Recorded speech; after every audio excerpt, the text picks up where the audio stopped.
Welcome to the Deep Dive, where we take a monumental stack of sources, ancient texts, contemporary scholarship, and deep analysis, and distill the wisdom down into the essential, unforgettable nuggets. It's good to be back. You've brought us a truly comprehensive, dense, and, well, profound topic today. One that sits at the very heart of the early Buddhist tradition. The dual practice of samatha, or tranquility, and vipassana, or insight.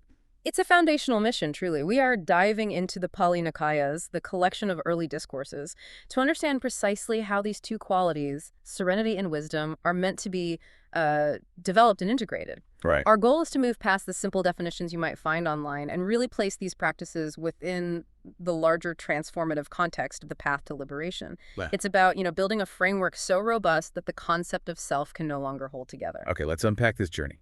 When we look at the entire scope of the teaching, the sources are unanimous. Everything rests on the Four Noble Truths. This is the baseline. It is. It's the absolute starting point. But what struck me in the material is the idea that the truths aren't just one doctrine. They have different dimensions of interpretation that we need to understand to really get it. Precisely. We can't treat the truths as a flat map. It's not a simple checklist. Our sources describe two critical interpretive lenses. First, there's the vertical interpretation. The vertical. Yeah. This is the immediacy of the teaching. It is, and I'm quoting here, deeply damn and visible, right here and now. It's the instant recognition of suffering, dukkha, in this very moment. In this moment. And the corresponding potential for its cessation. It's empirical, It's rooted in your subjective experience right now. That sounds like internalizing the urgency of the problem. It's not some far-off philosophical thing. Not at all. What about the other dimension, the horizontal interpretation? That's the cosmic view, the long-form analysis. The horizontal interpretation lays out the causal dynamics of samsara, that immense ongoing round of birth, death, and rebirth. This is where the teaching explains how the whole process perpetuates itself, lifetime after lifetime. So it's the full cosmological architecture of suffering. That's a great way to put it. It's the why on a much grander scale. And from this wider perspective, we have to clarify what dukkha actually is. Yeah. Because it's not just transient sadness or feeling down. Yeah. Our sources define it very specifically as the 5 aggregates. Right. Form, feeling, perception, volitional formations, and consciousness. Bound up with clinging. That seems to be the critical differentiator. It is the hinge upon which the whole path turns. If these aggregates, your body and your mind, basically, were experienced without clinging, they would simply be neutral phenomena, just things happening. Okay. But because we relate to them with a sense of I and mine, they become fuel for suffering. They become the mechanism of dukkha. So if that complex clung to existence is suffering, then the origin is craving, tanja. But even within craving, we have to be specific, especially when we consider that horizontal multi-life view. Exactly. We are not just talking about craving a piece of cake right now. That's part of it, but it's small scale. The origin of suffering is identified as a very specific type of craving that fuels the whole samsara cycle. Which is? It's called ponoboa. And this term, it means the craving that is conducive to renewed existence or repeated becoming. This specific craving is the energy that drives the 5 aggregates to reappear after death, ensuring the cycle repeats. Wow. It's the deep, fundamental orientation of the mind toward future continuity, the thirst to be. So if that continuous craving, that ponoboa, is the energy that drives suffering, why do the teachings pinpoint ignorance, avijja, as the deeper challenge?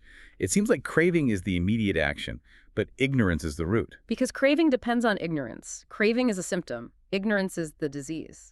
When we don't understand reality, when we don't understand the 4 noble truths, we generate actions and desires that inevitably lead to suffering. Inevitable. So the most fundamental challenge is to replace that ignorance with correct cognition, with penetrating wisdom, which is panya.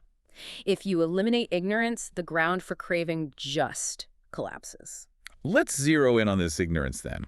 It's not just a blank space in the brain, is it? Our sources describe it as having a dual nature. It's an active force. What does this negative force actually do to our experience? It is an active concealment. This is its negative aspect. Ignorance conceals or hides the true nature of phenomena.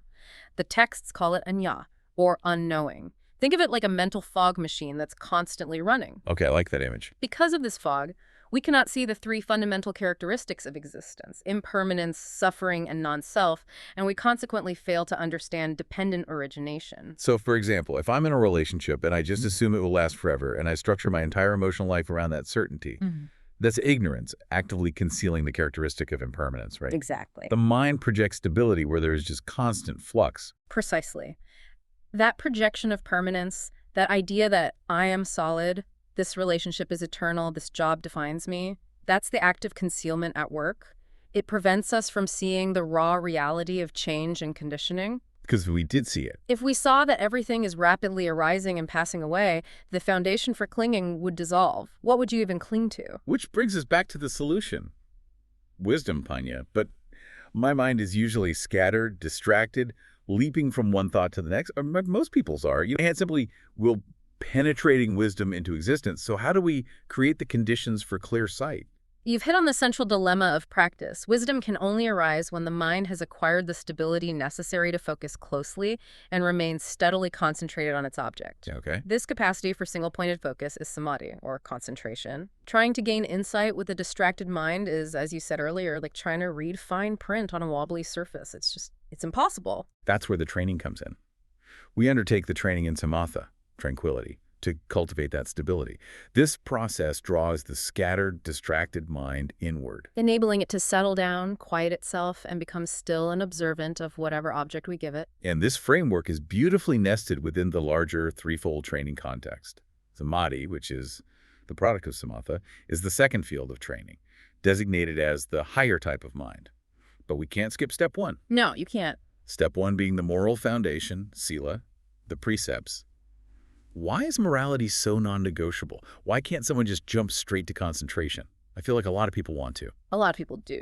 But morality provides the necessary ground for mental settlement. The sources are very explicit about this. Freedom from gross moral transgression removes what they call cost disturbances. Cost disturbances. I love that term. It's so evocative, isn't it? If you are habitually lying, engaging in harmful behavior, or acting unethically, your mind will be plagued by remorse, guilt, and fear. That mental unrest, those cost disturbances, are enormous obstructions that make deep concentration impossible. So your conscience has to be clear. The mind needs a clean slate and a settled conscience to become quiet. Morality is the foundation upon which tranquility is built, which then supports the edifice of wisdom. You need a still pond for a clear reflection. That's a wonderful way to put it. You can't reflect reality if your mind is constantly being churned by ethical anxiety. Exactly. Now that we have the moral foundation and we are actively training in concentration through samatha, we confront the dynamic relationship between tranquility and insight, samatha and vipassana. Are they two separate tools or do they blend?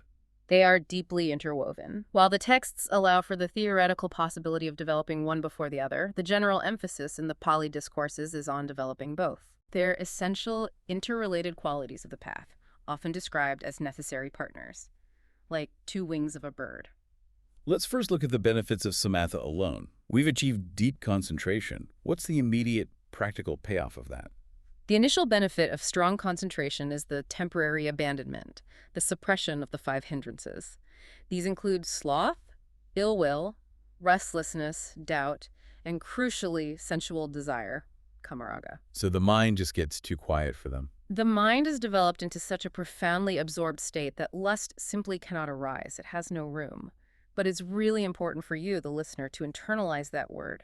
Temporary. Ah, so this is where the critical difference lies. Yeah. If tranquility is a temporary dam holding back the flood of desire, it doesn't solve the long-term structural integrity of the reservoir. Precisely. You've suppressed the manifestations of craving, but you haven't rooted out the ignorance that generates them. The root cause remains intact. So if you stop, If you stop the concentration practice, the hindrances will inevitably return. Vipassana is the revolutionary tool designed to dismantle the root cause. so if vipassana is the penetrating wisdom, what exactly does it contemplate? Where does the meditator direct this laser-like focus?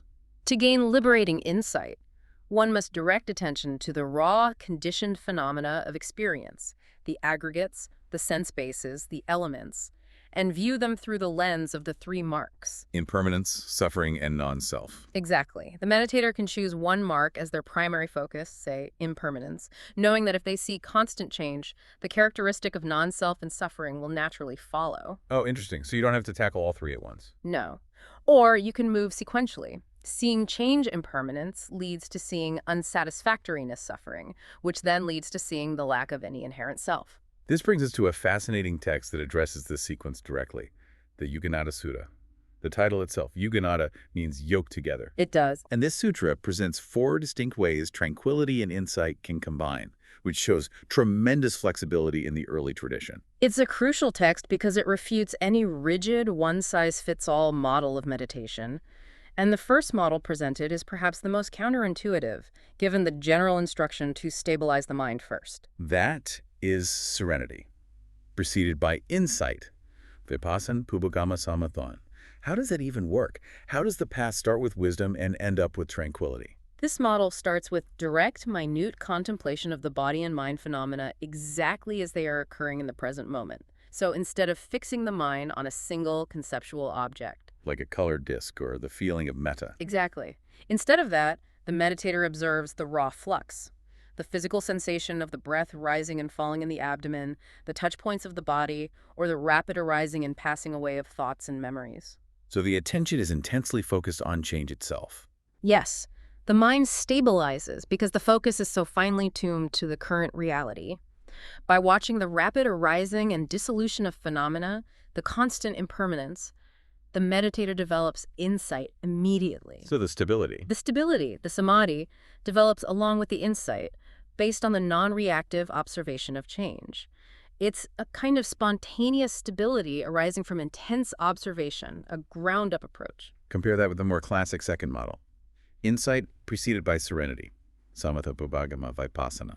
This feels more familiar. This is the systematic method. The meditator dedicates themselves first to developing deep concentration, perhaps achieving the jhanas, which we'll explore next, using a stable single object. And once the mind is solid. Once the mind is profoundly unified, they emerge from that deep concentration and apply insight contemplation to conditioned phenomena.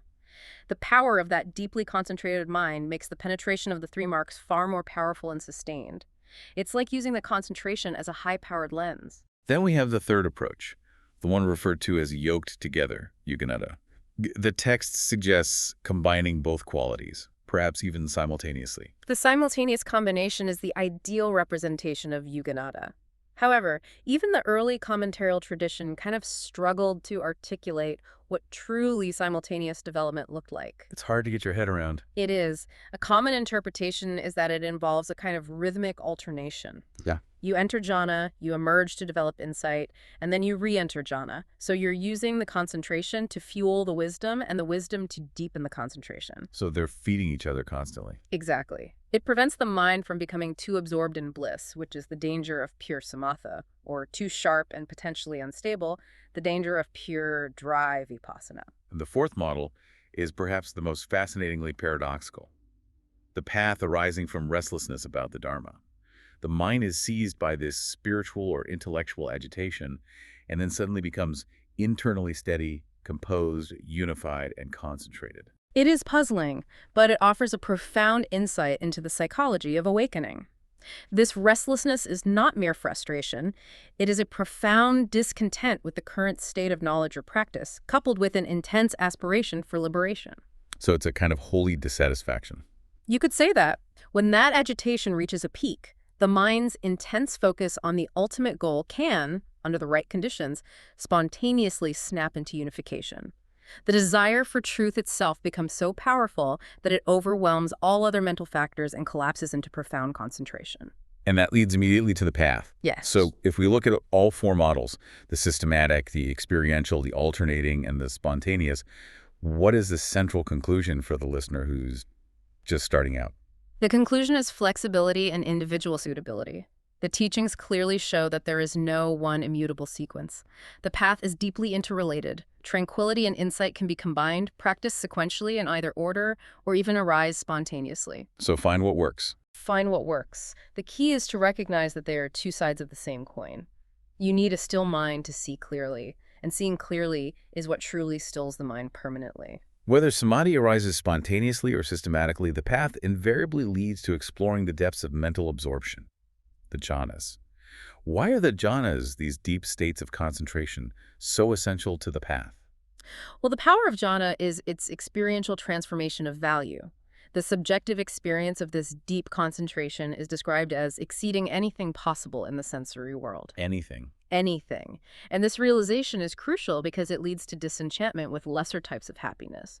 Why would you cling to the fleeting, conditioned pleasures of sight, sound, or taste when you have access to a profound, unwavering internal joy? Right, it recalibrates your whole reward system. It does. The jhanas effectively redefine what the mind considers happiness. The four jhanas are described as a progressive refinement, a ladder of increasingly subtle states.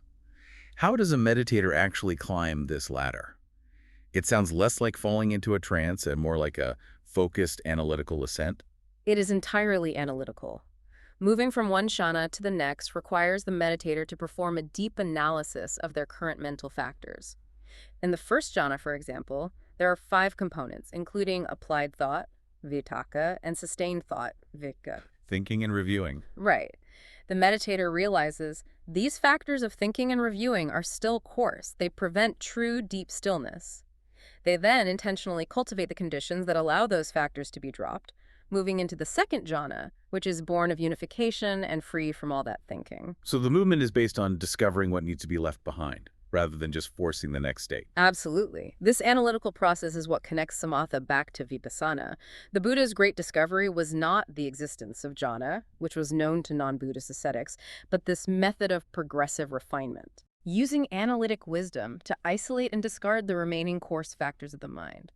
This makes deeper concentration easier and, crucially, creates the perfect mental readiness for insight contemplation when the meditator emerges. You also highlight that jhana isn't a disembodied mental state. It has a profound bodily dimension. This is so often overlooked in modern discussions. The Pali texts describe the first jhana experience as the whole body being moisturized with this happiness, this bliss, this rapture, this pleasure. Wow. Moisturized. Yeah, it means the experience is pervasive. The deep concentration isn't just in your head. It's a complete, integrated, pervasive bodily awareness. It fundamentally alters the physical experience of being alive. Within this deep concentration, especially leading up to the jhanas, meditators often encounter a sensory phenomenon, the inner light, or nimitta. What exactly is this light and what is its function? The nimitta is a mental reflection of the condition of the mind. It's an immediate feedback mechanism, and it's crucial for navigating and deepening concentration. When the mind is unsettled, the nimitta might appear murky, unstable, or distorted. And when the mind is stable? When the mind is approaching unification, it becomes clear, brilliant, and stable. Used a powerful practical analogy for this. The nimitta is a mirror.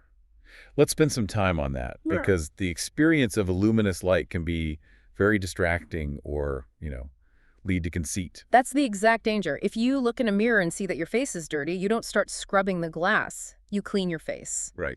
The mirror is a tool, not the goal. Similarly, the meditator should not get involved with the light's specific features, its color, its brightness, or its formal appearance. Doing so is an obstruction. Why is that obsession with the features an obstruction? Because it becomes an object of clinging.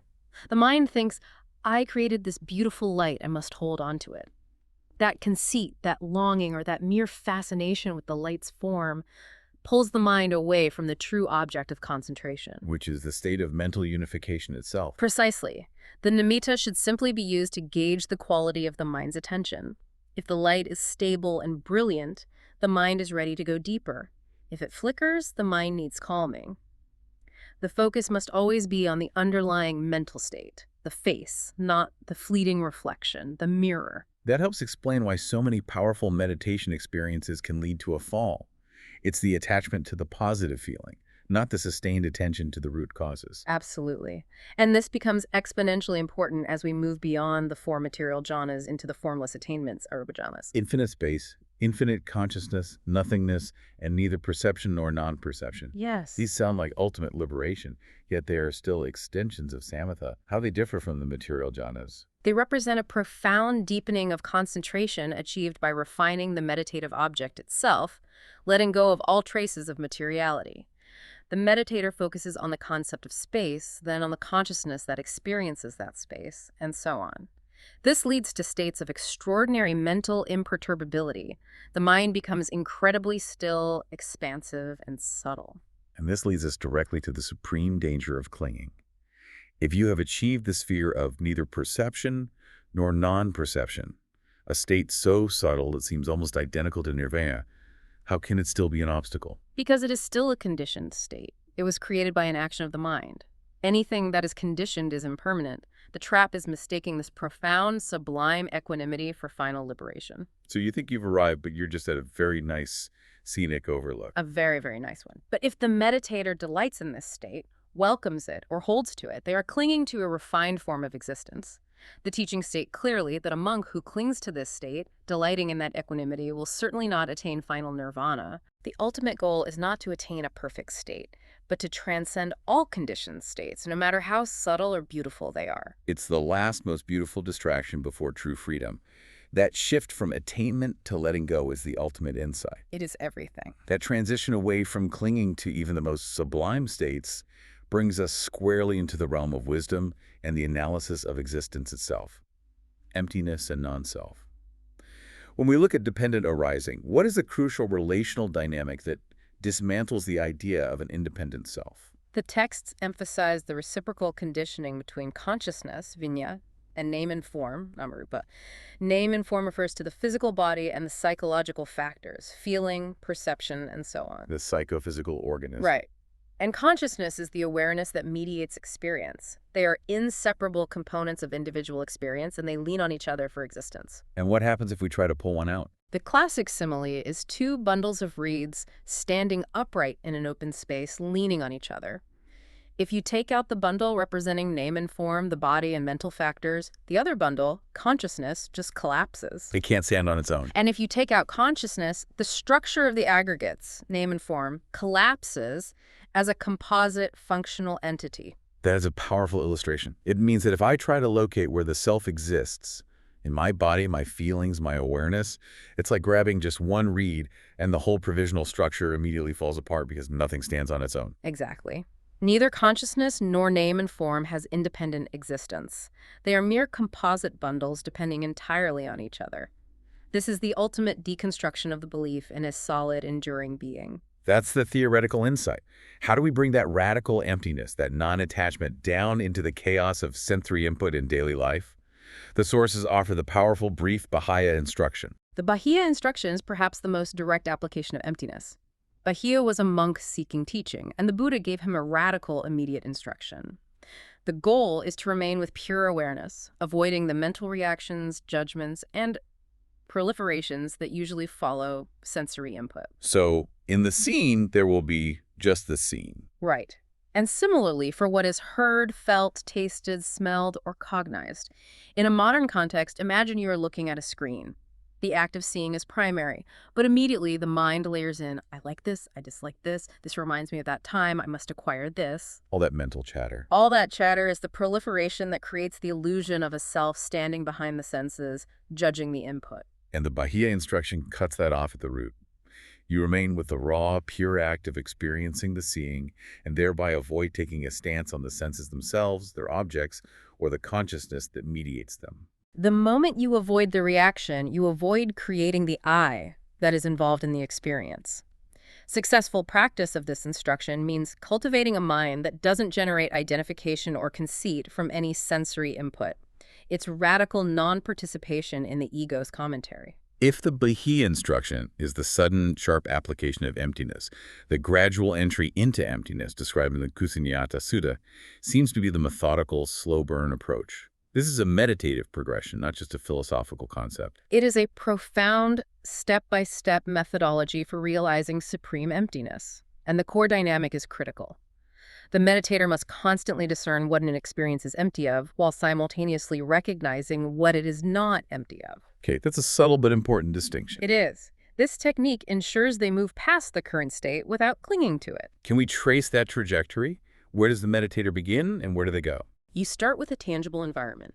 You recognize that your secluded dwelling is empty of the noise and distraction of a village.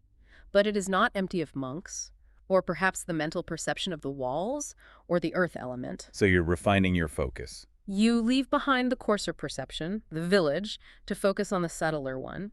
The monks, the earth element. It's a method of intentional mental isolation. It is. You systematically eliminate the coarser, dualistic perceptions.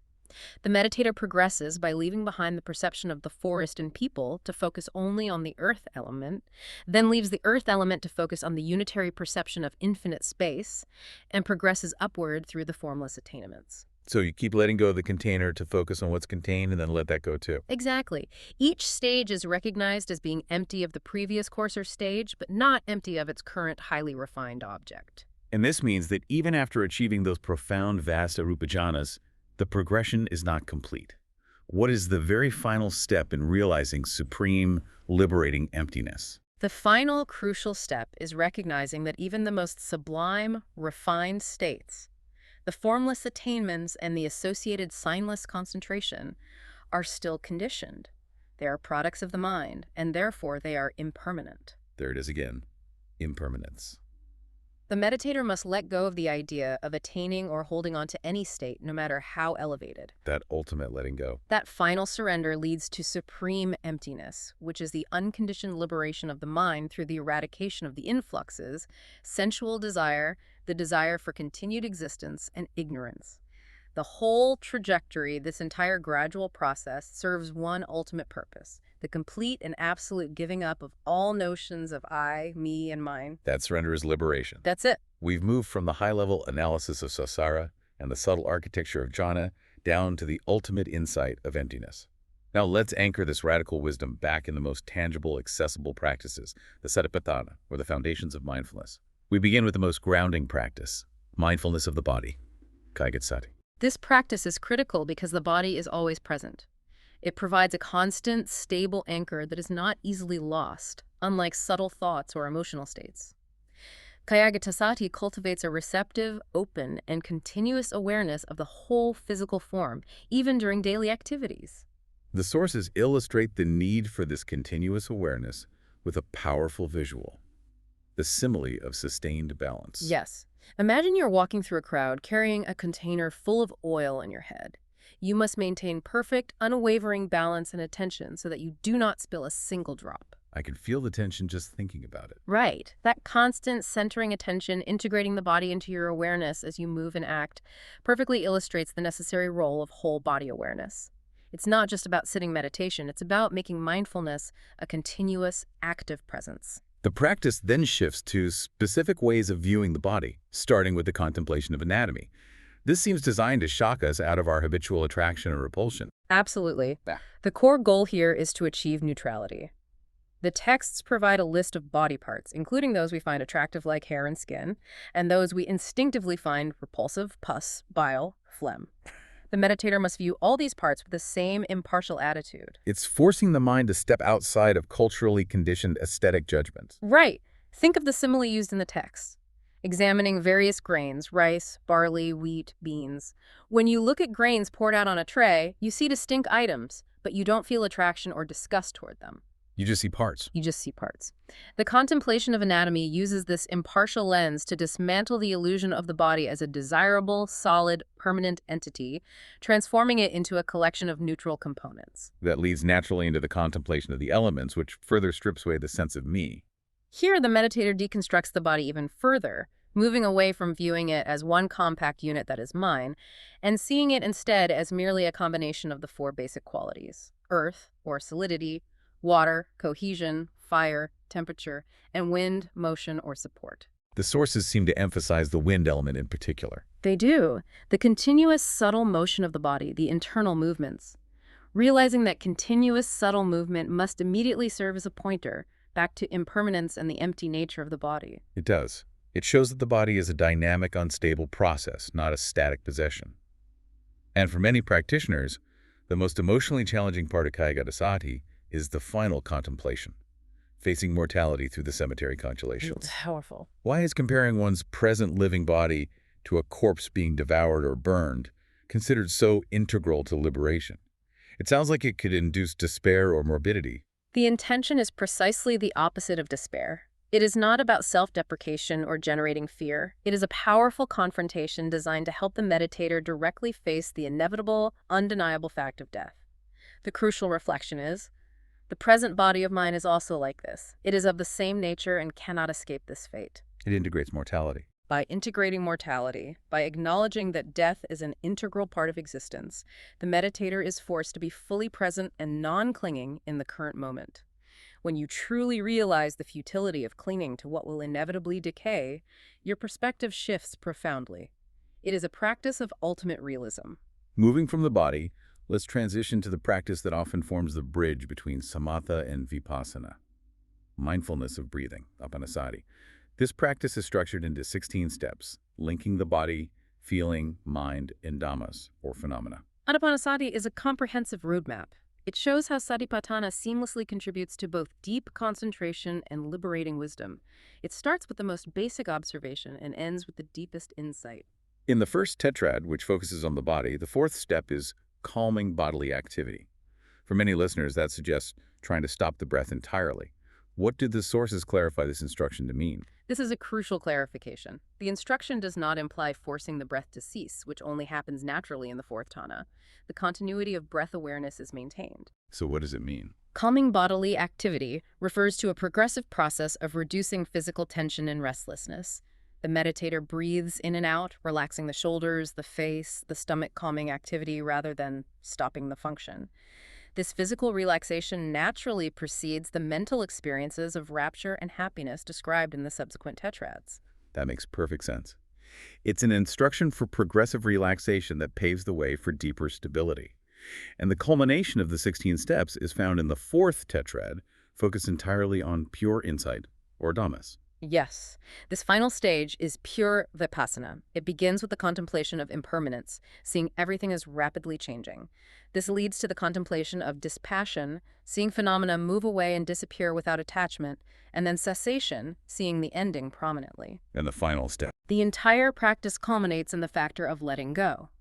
The final instruction is explicitly about realizing the conditioned nature of everything seen, felt, and thought, and releasing any hold on it. This is the direct counterpart to the refrain found throughout the Satipatthana Sutta, abiding independently without clinging to anything in the world. So the breath becomes the vehicle for non-clinging. Exactly. We've seen the path relying on ethical foundation, mental stabilization, and intellectual wisdom. But the early path also places immense value on cultivating universal, wholesome emotions, the divine abodes or Brahma-viharas. Metta, karut, mudita, and upekkha. Loving kindness, compassion, sympathetic joy, and equanimity. How do these emotional practices fit into the path to liberation? Are they just moral imperatives, or do they function as meditative tools? They are powerful meditative tools that fundamentally reshape the mind's response patterns. Their merit is highly praised. The cultivation of metta, even for a brief moment, surpasses great material offerings. It sets the foundation of non-harming and universal benevolence. But the sources also provide an important ranking, suggesting that wisdom is superior to sheer emotional goodness. That's correct. While metta is foundational, insightful practice, such as the perception of impermanence or the signless concentration, is consistently ranked as superior in terms of its direct capacity for final liberation. So the Brahma-viharas provide the context. They provide the expansive, ethical context. Wisdom provides the penetrating, liberating blow. Let's discuss how the cultivation of these states expands. When we radiate these emotions outward, our sources make a distinction between mahagata and apamaka. Mahagata translates to becoming great or expansive liberation.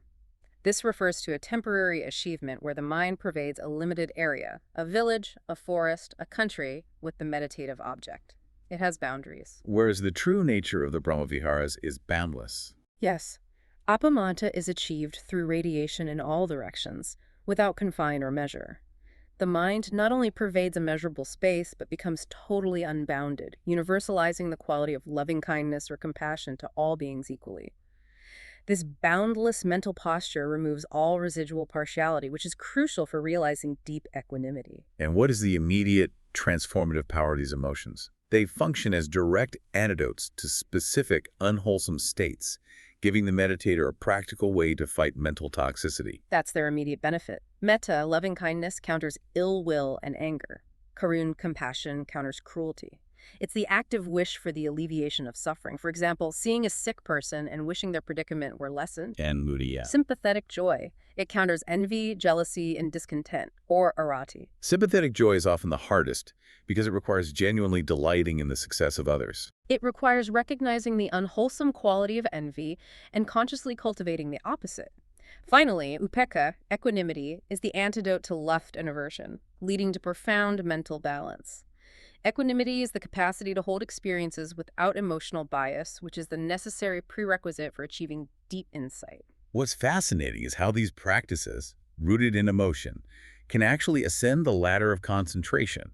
Is there a culmination and integration where the Brahmaviharas can lead into the formless attainments? There is a clear correspondence. For example, cultivating boundless karuna, compassion, can lead to the sphere of infinite space because the mind focuses on the endless reach of suffering and the desire to alleviate it. Ah, I see the connection. Mudita, sympathetic joy, can lead to infinite consciousness, and upekkha, equanimity, can be used as the object leading to nothingness. This shows that the formless attainments can arise not just from abstract mental gymnastics, but from the full development of pure, universal, wholesome emotion. Finally, we see that the awakened one, the Tathagata, continues to practice restraint and seclusion, even after achieving final liberation. Why does the Buddha maintain this practice? If the work is done, why is the effort maintained? The sources outline two crucial reasons, both rooted in wisdom and compassion. The first is simply for their own happy abiding.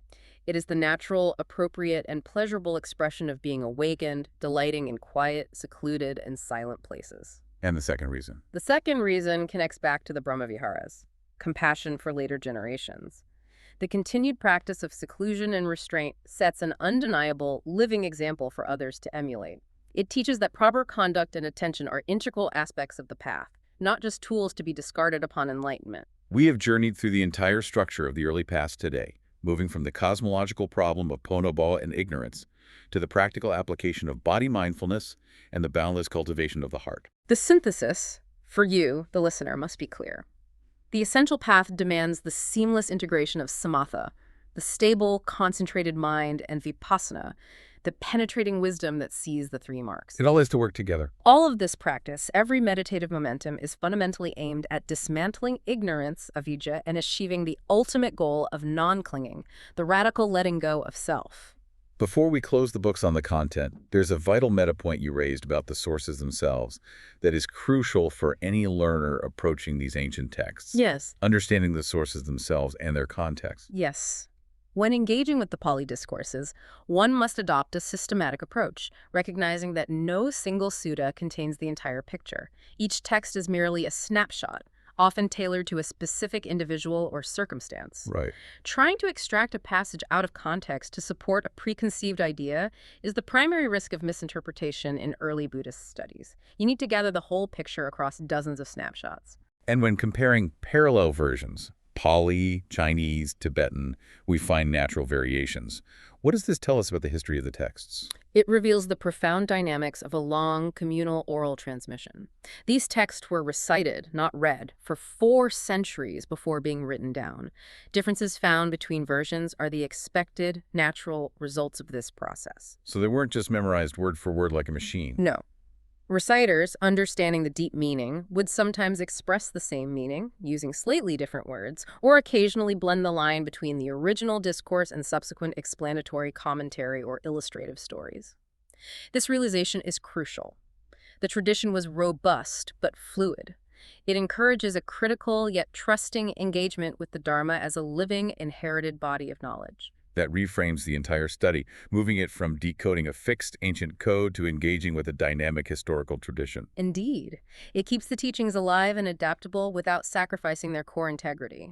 That leaves us with the final provocative thought we discussed, centered on the most beautiful and subtle dangers of the path. We saw how the inner light, the nimitta, and the deep joy of the jhanas can become the ultimate obstacle if clung to, because they are conditioned. You describe the nimitta as a mirror reflecting the mind's condition. So if we dedicate ourselves to the path and finally taste that profound bliss, that supreme peace, or see that brilliant inner light, and then find ourselves attached to that positive state or agitated when it inevitably fades, what are we truly focusing on? Are we focusing on the mirror of the experience, the fleeting conditioned reflection of the mind, the sensation of bliss, or the sight of the light? Or are we finally looking at the underlying face, the root of craving and ignorance that projects those images and then cease to hold them in place? The ultimate liberation is not found in creating or attaining a perfect, blissful, or illuminated state, but in recognizing the conditioned nature of all experiences, even the sublime ones, and letting them go completely. That act of letting go conquers the one true maker of limitations, our own fundamental desire for things to be otherwise than they are. A truly powerful culmination. Thank you for guiding us through this incredibly detailed and profound deep dive into tranquility and insight. It was a pleasure to unpack these sources for you. We hope this exploration empowers your understanding and practice. We'll see you next time on The Deep Dive.